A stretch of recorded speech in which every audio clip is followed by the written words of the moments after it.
Assalamualaikum Polo, balik lagi sama admin cerita seru. Kali ini kita akan melanjutkan alur cerita Daewal Core part ke-13. Kali ini kita diperlihatkan dengan Kim Sohyuk sebelum ledakan terjadi, di mana dirinya terlihat sangat panik karena waktu kini tinggal menyisakan 19 detik. Sohyuk pun dengan sekuat tenaga berlari menuju ke pintu keluar. Dia berharap semoga saja waktunya masih sempat. Sampai akhirnya waktu pun telah habis, dan sebuah ledakan besar kini telah menghancurkan tempat itu. Tapi untungnya Kim Sohyuk berhasil selamat dari ledakan itu. Tapi di dalam hati Kim Sohyuk meminta maaf kepada Miro. Itu karena Kim Sohyuk tidak dapat menyelamatkan semua orang seperti apa yang disampaikan oleh Miro. Meskipun begitu, Kim Sohyuk masih memiliki alasan.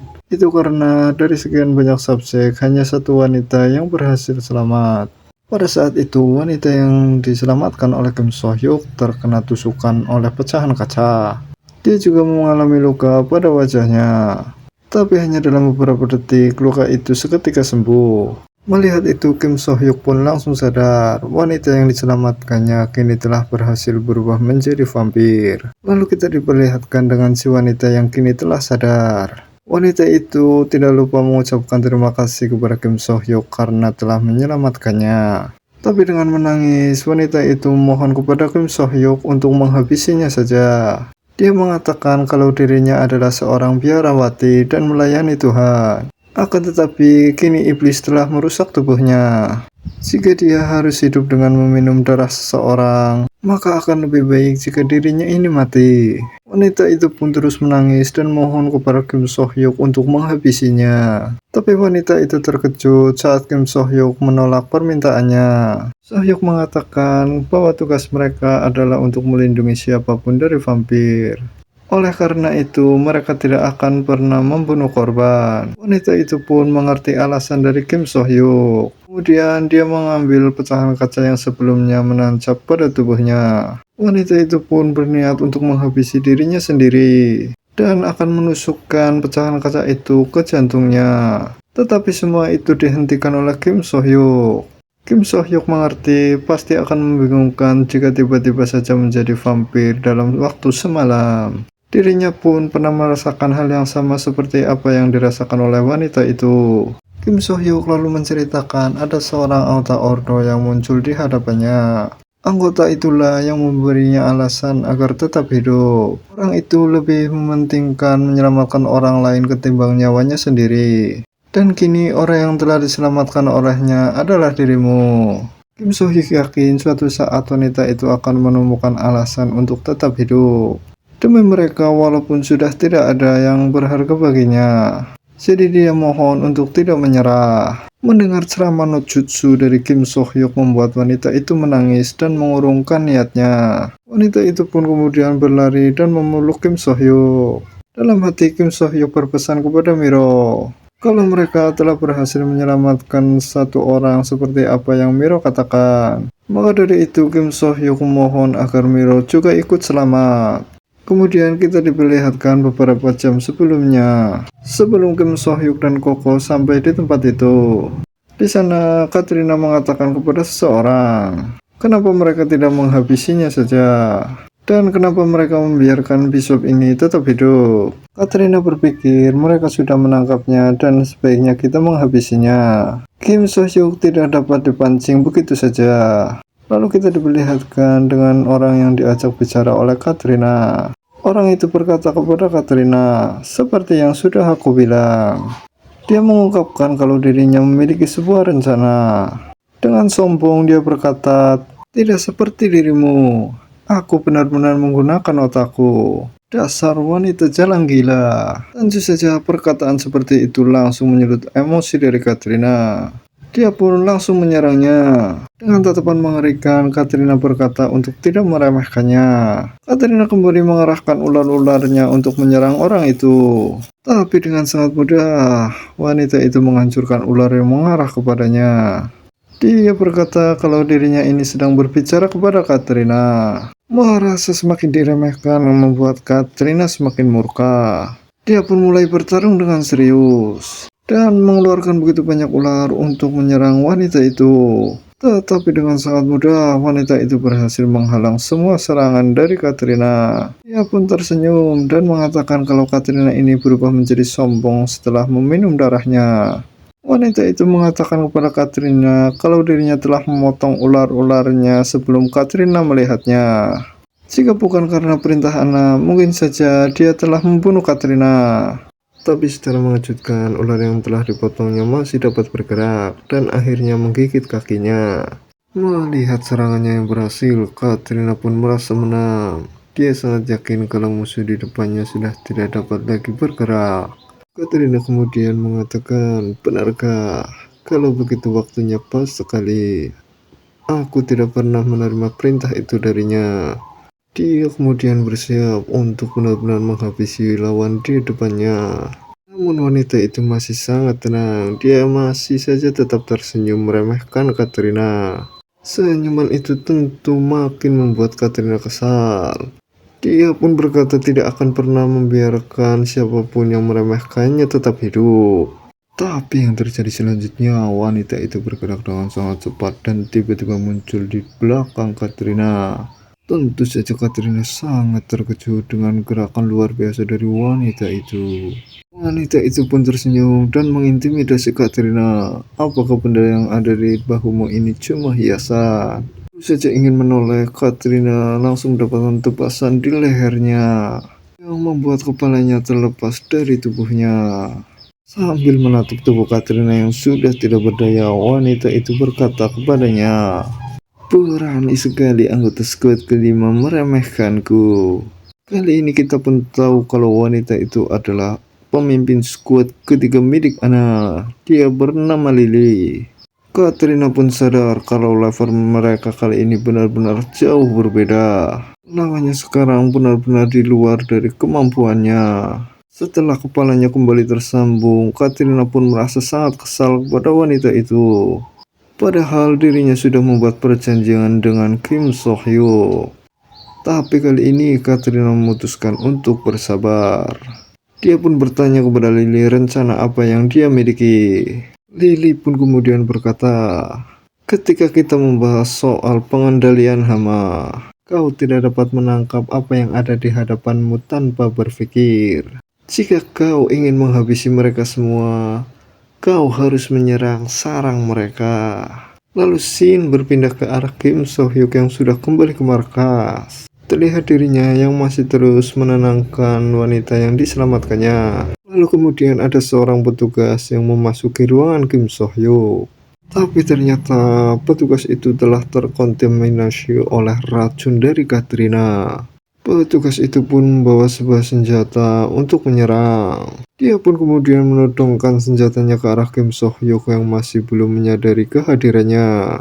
Tapi tiba-tiba petugas itu mengatakan, Kim So Hyuk, ini pesan dari Lady Katrina. Tentu saja kejadian itu mengejutkan semua orang di ruangan. Petugas itu lalu mengatakan, wanita itu ada di tempat di mana hanya aku yang tahu. Jadi datanglah malam ini. Lalu dia melemparkan secari kertas ke arah Kim So Hyuk. Petugas itu juga menyampaikan, jika Kim So Hyuk tidak datang ke sana sendirian, maka wanita itu akan mati. Lalu yang terjadi kemudian, petugas itu menodongkan senjata itu ke kepalanya sendiri. Dan dor, akhirnya dia mengakhiri hidupnya sendiri atas perintah dari Katrina. Dengan kejadian itu membuat Kim So Hyuk sadar, di mana musuh mereka sekarang telah mengetahui persembunyian mereka. Mereka pun pada akhirnya sudah tidak punya pilihan lain dan akan mengikuti permainan musuh mereka. Lalu Koko mengatakan sesuatu kepada Kim So Hyuk. Dia mengungkapkan kalau darah dari pria ini telah terinfeksi oleh racun Katrina. Tapi samar-samar Koko juga mencium bau darah dari Miro. Kim So Hyuk kemudian bertanya kepada Koko apakah dia bisa menemukan Miro. Koko pun menjawab kalau dirinya bisa dengan mengikuti bau darahnya.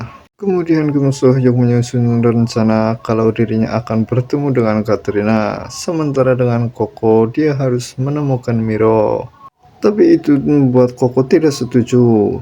Dia ingin kalau dirinya saja yang bertemu dengan Katrina, sementara Kim So Hyuk yang menyelamatkan Miro. Itu karena wanita itu telah menghabisi Ayaka. Koko benar-benar sangat marah ketika dia mendengar nama Katrina. Kim So Hyuk pun paham tentang itu, kalau Koko sangat ingin membalas dendam. Tapi jika tanpa Miro, mereka semua akan dihabisi oleh kelompok ini. Dan sama seperti Ayaka yang berharga bagi Koko, mulai sekarang Koko dan Miro adalah hal yang paling berharga bagi Kim So Hyuk. Lalu So Hyuk bertanya sekali lagi kepada Koko, apakah dirinya bisa menyelamatkan Miro? Sejenak Koko pun terdiam, tidak menjawab apa yang ditanyakan Kim So Hyuk. Tapi sesaat kemudian Koko pun langsung setuju dan berlari dengan cepat ke arah tempat di mana Miro berada. Namun dia meneriakkan kalau tetap dirinya yang akan menghabisi Katrina. Kemudian Kim So Hyuk mengambil senjatanya dan berkata kepada petugas yang ada di dalam sana.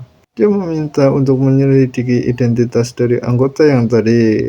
Dan juga Kim So Hyuk meminta untuk mengirim pasukan ke arah Koko. Dan Kim So Hyuk berniat untuk bertemu dengan Katrina. Sementara dengan wanita yang diselamatkan olehnya, nasibnya akan tergantung oleh Miro nanti. Kim So Hyuk pun meminta petugas lain untuk mengawasinya. Kim So Hyuk juga meminta wanita itu untuk tidak pergi kemana-mana. Dan itu disetujui oleh si wanita. Kim So Hyuk pun akan segera pergi ke tempat di mana dia akan bertemu dengan Katrina. Namun dia memikirkan Koko. Mungkin saja sekarang Koko ingin cepat-cepat pergi ke arah orang yang telah menghabisi teman berharganya. Maka dari itu Kim So Hyuk berharap Koko cepat menyelesaikan tugasnya. Karena Kim So Hyuk saja sendiri tidak dapat menjamin akan membiarkan wanita itu tetap hidup. Kim So Hyuk benar-benar sangat marah dengan apa yang telah dilakukan Katrina pada Miro. Lalu kita diperlihatkan dengan tempat di mana Kim So Hyuk bertemu dengan Katrina. Kim So Hyuk tanpa ragu langsung membuka pintu tempat itu. Katrina yang tahu siapa yang datang, dia pun tersenyum. Dia lalu mengatakan, sepertinya kau terlambat di acara pernikahan kita. Tamunya sudah banyak sekali yang datang. Bisa-bisanya pengantin pria malah terlambat. Sementara Kim So Hyuk yang terlihat sudah sangat marah, dia hanya berkata satu kalimat, bacot. Dan langsung saja Kim So Hyuk menghabisi orang-orang yang mulai menyerangnya. Lalu ada satu orang yang tiba-tiba saja muncul di belakang Kim So Hyuk. Orang itu pun hendak menebas kepala dari Kim So Hyuk. Tapi yang terjadi, Kim So Hyuk mampu menghindari serangan itu. Dan dia membalas menggunakan tinjunya. Satu tinjuan itu saja sudah cukup untuk menghabisi musuhnya. Tapi Kim So Hyuk tidak dapat beristirahat begitu saja. Di mana Kim So Hyuk kembali direpotkan dengan seorang yang tiba-tiba muncul di belakangnya. Tapi serangan kejutan seperti itu masih mampu dihindari oleh Kim So Hyuk. So Hyuk kemudian menendang kursi tempat di mana orang itu berdiri. Yang alhasil serangan itu berhasil membuat keseimbangan musuhnya goyang. Dan Kim So Hyuk tanpa ragu langsung menghabisi pria itu. So Hyuk lalu memanfaatkan tubuh pria itu untuk menjadikannya sebuah perisai. Tapi sialnya Kim So Hyuk harus kehabisan peluru di senjatanya. Ditambah lagi dengan satu orang yang kini sudah ada di hadapan Kim So Hyuk. Tapi bukannya mundur, Kim So Hyuk malah melesat maju dan berhasil menghindari peluru yang dilepaskan oleh musuhnya. Orang itu pun kembali dihabisi oleh Kim So Hyuk dengan sebuah tebasan dari pelatihnya. Lalu Kim So Hyuk bersembunyi di depan orang yang telah diselamatkannya dan melemparkan pelatihnya ke musuh lain. Pelatih itu pun langsung menghabisi salah satu musuh lainnya. Setelah berhasil menghabisi semua kroco Katrina, Kim So Hyuk pun berkata kepadanya, sudah cukup bermain-mainnya. Sekarang katakan di mana Miro? Katrina pun hanya tersenyum dan memuji Kim So Hyuk yang benar-benar terlihat sangat keren. Dengan wajah mesum, Katrina mendekat dan berkata, kalau dirinya memanggil Kim So Hyuk ke sini bukan untuk bertarung. Jika saja Kim So Hyuk menghabisinya, maka wanita itu juga akan mati. Satu-satunya cara untuk menyelamatkan wanita itu adalah dengan menghabiskan malam pernikahan mereka berdua.